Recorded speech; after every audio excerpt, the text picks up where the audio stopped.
ایک مسئلہ انہوں نے اور ایجاد کیا، وہ مسئلہ ہے مسئلہ رجعت۔ یہ مسئلہ رجعت کیا ہے اور اس مسئلے کو ایجاد کرنے کی، بنانے کی ضرورت کیوں پڑی؟ اس کی وجہ یہ ہے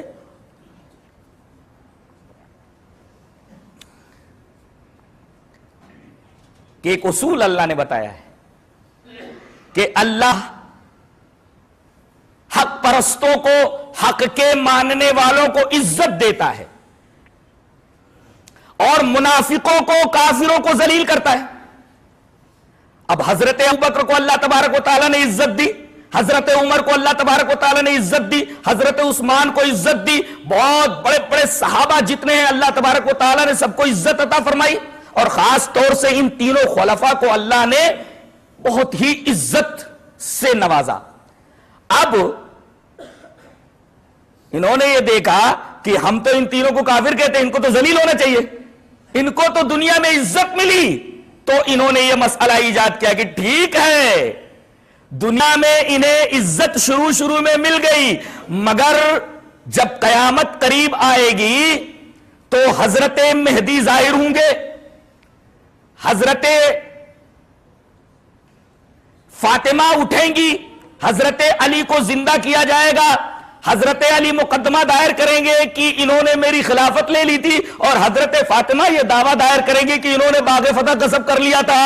لہذا انصاف کیا جائے تو ان تینوں کو ایک پیر پر سولی دی جائے گی قبروں سے نکال کر کے۔ کن کو؟ حضرت ابوبکر کو، حضرت عمر کو اور حضرت عثمان کو، اس طرح وہ ذلیل ہوں گے۔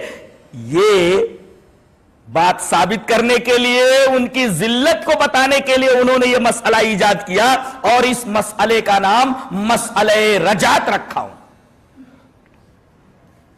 ایک مسئلہ انہوں نے اور ایجاد کیا، وہی میں نے بتایا کہ جب اماموں کے پاس بیٹھے رہتے، اس کے بعد جب باہر نکلتے تو لوگوں سے کہتے کہ ہمیں 2-4 مہینوں کے اندر حکومت مل جائے گی۔ اب 2-4 مہینے مدت معینہ گزر جانے کے بعد جب حکومت نہیں ملتی تو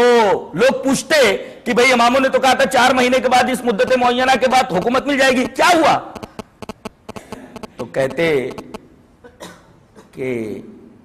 اللہ کو بدا ہوا ہے، بدا، بے دال الف، بدا ہوا ہے۔ بدا کا مطلب اللہ نے جو پہلے تجویز پیش کی تھی اس تجویز کو اس نے بدل دیا، ہٹا دیا ہے، اور انہوں نے کہا کہ ایسا تو ہوتا ہے، نسخ تو ہے نا قرآن سے ثابت، جبکہ نسخ اور بدا میں زمین اور آسمان کا فرق ہے۔ نسخ کہتے ہیں کہ اللہ تبارک و تعالیٰ بندوں کے اوپر کوئی حکم نازل کرے اور کچھ دنوں کے بعد اس حکم کو منسوخ کر کے اس سے اچھا حکم لے آئے۔ یہ تو ایسے ہی ہوا جیسے ایک طبیب، ایک ڈاکٹر ایک مریض کو ایک دوا دیتا ہے، لیکن 3-4 دن کے بعد